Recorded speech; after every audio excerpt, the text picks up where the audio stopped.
Hello friends, आज हम लोग पढ़ेंगे भूकंप के बारे में। क्योंकि पिछले क्लास में हम लोगों ने भूकंपीय तरंग के बारे में अध्ययन किया है। तो सबसे पहले अब हम आते हैं हम लोग अपने टॉपिक भूकंप पर।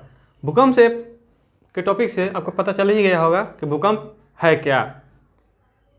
क्योंकि 2015 से पहले भूकंप को पढ़ाना थोड़ा टफ था, लेकिन 2015 में लोगों ने भूकंप को महसूस कर लिया, जिससे अब यह पढ़ाना क्या हो गया, आसान हो गया। क्योंकि भूकंप के बारे में समझाना ज़्यादा नहीं पड़ेगा। क्योंकि भूकंप, जिसको अर्थक्वेक कहते हैं अंग्रेजी में, भूकंप का साधारण सा अर्थ है भूमि का कांपना, यानी कि पृथ्वी का हिलना। भूमि का कांपना अथवा पृथ्वी का हिलना। जो भूकंप होते हैं, विश्व के अधिकांश भूकंप भूतल से लगभग 50 से 100 किलोमीटर की गहराई से उत्पन्न होते हैं। 50 से 100 किलोमीटर गहराई से उत्पन्न होते हैं। यह पृथ्वी के स्थल मंडल में ऊर्जा के अचानक मुक्त हो जाने के कारण उत्पन्न होने वाली भूकंपीय तरंगों के कारण होता है। ठीक है। भूकंप का जो मूल उद्गम स्थल होता है उसे उद्गम केंद्र यानी कि फोकस कहते हैं, और केंद्र के ठीक ऊपर भूतल पर स्थित स्थान को भूकंप का अधिकेंद्र यानी कि इपी सेंटर कहते हैं, जिसको हम लोग यह ग्राफ के मार्फत देख सकते हैं। जो इसको क्या मान लीजिए, हम भूपट्टी मान लीजिए इसको। तो इस भूपट्टी के अंदर यानी कि धरातल के अंदर लगभग कितना है, 50 से 100 किलोमीटर अंदर, जहां से भूकंप का उद्गम होता है उसको क्या कहते हैं, फोकस कहते हैं। और उसके ठीक सामने, क्योंकि पी सबसे पहले कहाँ पहुंचता है, इपी सेंटर, यानी कि ठीक सामने धरातल पर, तो इसको कहते हैं इपी सेंटर। ठीक है। भूकंप आने के कई कारण होते हैं। भूकंप कैसे आता है, तो ये तो किताबी बातें बाद में हैं। पहले आप लोग महसूस भी किया होगा, जब रोड पर चल रहे हो, कोई भारी गाड़ी आपके बगल से गुजर जाए तो एक अलग कंपन सा पैदा होता है। या बगल में आप कहीं खड़े हो, बगल में कोई भारी वस्तु गिर जाए तो एक कंपन सा पैदा होता है। यह भूकंप का ही सबसे छोटा रूप है। देखिए, भूकंप आने के कई कारण होते हैं, जैसे ज्वालामुखी विस्फोट। ज्वालामुखी जब विस्फोट होता है तो उसके कारण बहुत बड़े क्षेत्रों में कंपन पैदा होता है। ठीक है। पृथ्वी का सिकुड़न हो, बलन हो या भ्रंश हो, यह है आपको प्लेट टेक्टोनिक सिद्धांत के तहत। ठीक है। जिसमें अगर पृथ्वी सिकुड़े तो भूकंप पैदा होता है, उसका बलन हो तो पैदा होता है, भ्रंश हो तो पैदा होता है। ये सभी हम लोग पढ़ेंगे जब पर्वत का निर्माण होगा या पठार का निर्माण होगा उस चैप्टर में। ठीक है।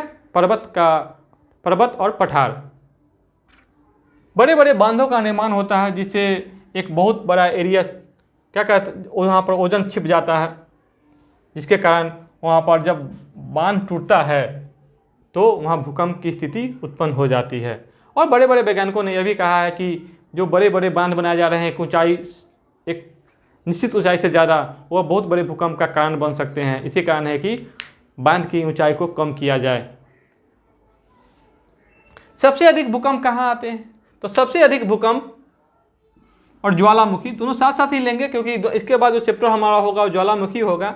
और ये जहाँ पाया जाता है, दोनों साथ साथ पाए जाते हैं प्रशांत महासागर में, इसलिए दो के साथ एक ही क्वेश्चन हो जाए। भूकंप या ज्वालामुखी प्रशांत महासागर के तटों के साथ सक्रिय है, जिसके कारण इसे अग्निवलय क्या कहते हैं, अग्निवलय यानी रिंग ऑफ फायर कहते हैं। ये प्रशांत महासागर के चारों ओर पाए जाते हैं। भूकंप के अध्ययन करने वाले विज्ञान को सिस्मोलॉजी कहते हैं। ठीक है। भूकंप के मापने के यंत्र को भूकंप मापी यंत्र यानी कि सिस्मोग्राफ कहते हैं। एग्जाम में आपको अधिकतर यही पूछे जाते हैं, सिस्मोग्राफ। भूकंप आने से पूर्व वायुमंडल में रेडॉन गैस की मात्रा बढ़ जाती है, यानी कि उसकी अधिकता हो जाती है। भूकंप का कहते हैं वैज्ञानिक आजकल इतने एडवांस हो गए हैं, तो भी भूकंप का पता आने से कुछ सेकंड पहले ही लगाया जा सकता है। इसे भूकंप का पता लगाने के लिए आपको वायुमंडल का अध्ययन करना पड़ता है कि उस समय किस गैस की मात्रा बढ़ रही है, यानी रेडोन गैस की मात्रा बढ़ जाती है तो समझा जाता है कि भूकंप आने वाली है। नहीं तो जानवरों, पशु पक्षियों के आचरण व्यवहार के आपको भूकंप का पता लगाया जा सकता है। जैसे कि भूकंप आने से लगभग आधा घंटा पहले आपको अंदर के जो जीव जंतु होती हैं, सांप, छुछुंदर, चूहा आदि अपने बिल छोड़कर बाहर निकलने लगते हैं। पशु तरह तरह के आवाज़ करने लगते हैं। पशु पक्षी जो होते हैं चहचहाने लगते हैं, अजीब व्यवहार करने लगते हैं, कुत्ता भौंकने लगता है। यह भूकंप आने के पूर्व लक्षण है। यानी कि हम लोग कितने भी एडवांस क्यों ना हो, हम लोग का साइंस कितना ही बड़ा क्यों ना हो, लेकिन हम लोग किस पर अभी निर्भर है पता करने के लिए? पशु पक्षी पर ही। ठीक है। प्लेट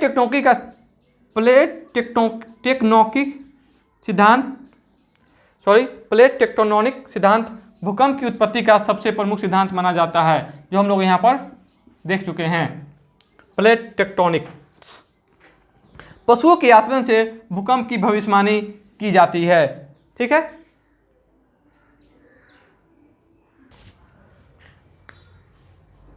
भूकंप की तीव्रता किस पैमाने से मापी जाती है? उसे कहते हैं मर्केली पैमाना। ठीक है, जिसे 1902 में विकसित किया गया था। यह पैमाना गुणात्मक है, जिसका परिमाप 1 से 12 तक है। यानी कि 1 से 12 का मतलब है, अगर 1 का अर्थ है भूकंप का महसूस नहीं होना, जबकि 12 का अर्थ है महाविनाश। मर्केली साहब इटली के रहने वाले थे, जो ज्वालामुखी स्पेशलिस्ट थे, और भूकंप की धरती की सतह, मनुष्य, प्राकृतिक वस्तुओं, मानव निर्मित ढांचों पर पड़ने वाले प्रभाव को 1 से 12 परिमापों पर मापता है। यह मर्केली पैमाना है। ठीक है। मर्केली पैमाना में जो कुछ गलतियां रह गई थी उसे सुधारने का काम किया था चार्ल्स एफ रिएक्टर साहब ने। जिन्होंने 1935 में रिएक्टर पैमाना की खोज करी, और इसका परिमाण उन्होंने 1 से 9 तक लिया। यानी कि इसमें 3 या 4 तक भूकंप का पता नहीं चलता है, थोड़ा सा झटका पता चलता है, लेकिन उसके बाद भूकंप का पता चलता है 6, 7, 8, 9, और 9 तो महाविनाश का ही माप है। ठीक है। यानी कि जैसे जैसे हम लोग संख्या में बढ़ेंगे वैसे वैसे भूकंप का जो प्रभाव होगा वह बढ़ते चला जाएगा।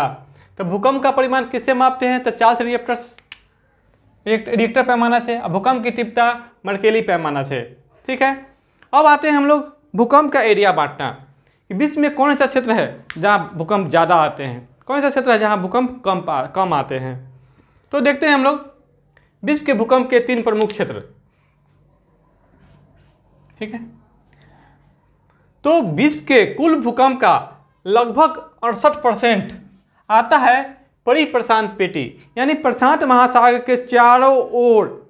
उसका क्या कहते हैं? बाउंड्री कह सकते हैं, चारों बाउंड्री, जिसमें आपको आते हैं एशिया, उसके पूरब में होते हैं प्रशांत महासागर के पूरब में एशिया, ऑस्ट्रेलिया का किनारा, उसके बाद आते हैं उसके पश्चिम में उत्तरी अमेरिका, दक्षिण अमेरिका का किनारा। तो ये बाउंड्री है, यहाँ सबसे ज़्यादा भूकंप और ज्वालामुखी आते हैं। कितने? लगभग 68%। उसके बाद है लगभग 20% आपको कवर करता है मध्य विश्व पेटी। ये आपको पृथ्वी निर्माण के क्रम में, चट्टान निर्माण के क्रम में जो यूरेशियाई प्लेट है और एशियाई प्लेट है, यूरेशियाई प्लेट और क्या कहते हैं अफ्रीकी प्लेट और इंडियन प्लेट, जिसको हम लोग गोंडवाना लैंड भी कहते हैं, उसके मिलने से जो बना, तो जो पहाड़ का कुछ निर्माण हुआ है, जैसे हिमालय, आल्प्स, तो ये पर्वत का जो क्षेत्र है वह भूकंप का ज़्यादा क्षेत्र है, जहां आपको 20% आता है। ये आपको विश्व के मध्य भाग में ही पड़ता है। ठीक है। बाकी जो अन्य क्षेत्र है, मैदानी इलाका, वहाँ पर हम लोग 12% भूकंप मापते हैं, माने आता है। हम लोग देख लिया है विश्व में भूकंप के 3 प्रमुख क्षेत्र सबसे ज़्यादा कहाँ आते हैं? प्रशांत महासागर की पेटी में, परिप्रशांत, यानी कि चारों ओर। तो एग्जाम में बराबर सवाल यही पूछे जाते हैं कि सबसे ज़्यादा भूकंप और ज्वालामुखी कहाँ आते हैं। ठीक है। अब भारत के कंटेस्ट में देख लीजिए, भारत भी भारत के उत्तर में तो हिमालयी पर्वतमाला है जो भूकंप का ऑलरेडी ज़्यादा उस वहाँ क्षेत्र है। तो अभी हम लोगों ने महसूस भी किया है 2015 में जो भूकंप आया था सिक्किम और नेपाल के बॉर्डर पर, जो नेपाल धराशायी और भारत के बहुत सारे हिस्सों में नुकसान का कारण बनी थी। तो हम लोगों ने भारत में जो भूकंप का क्षेत्र है उसको 3 भागों में बांटा है। जहाँ सबसे ज़्यादा भूकंप आते हैं वो हिमालय का क्षेत्र है, सबसे ज़्यादा, ठीक है। उसके बाद ये लगभग 20% के हिस्से में, ये मानिए ना 70%, 68 से 70%, ये आगे आ गया लगभग 20%।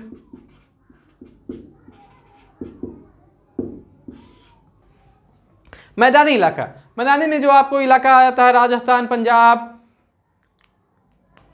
यूपी, बिहार, पश्चिम बंगाल, ये जो इलाका है ये आपको हरियाणा, मैदानी क्षेत्र में भी 20% भूकंप आने के चांसेस होते हैं। और दक्षिण प्रायद्वीपीय क्षेत्र जो ठोस चट्टानों से बने हुए हैं, जो गोंडवाना लैंड है, इंडियन प्लेट का भाग है जो काफ़ी ठोस है, यहाँ भूकंप आने के चांसेस बहुत कम होते हैं। और भारत का एक ऐसा भी क्षेत्र है, एक ऐसा भी चट्टान है जहाँ पर भूकंप आने के चांसेस है ही नहीं, जो रॉयल सीमा का पठार है। वो आपको दक्षिण भारत में रॉयल सीमा का पठार यानी कि कर्नाटका का जो एरिया है वहाँ भूकंप नहीं आते हैं, ठीक है। तो भारत का जो एरिया है वहाँ भूकंप आने के सबसे कम साक्ष्य कहाँ से मिलते हैं? दक्षिण भारत से, और सबसे ज़्यादा उत्तरी भारत के पर्वतीय इलाका से।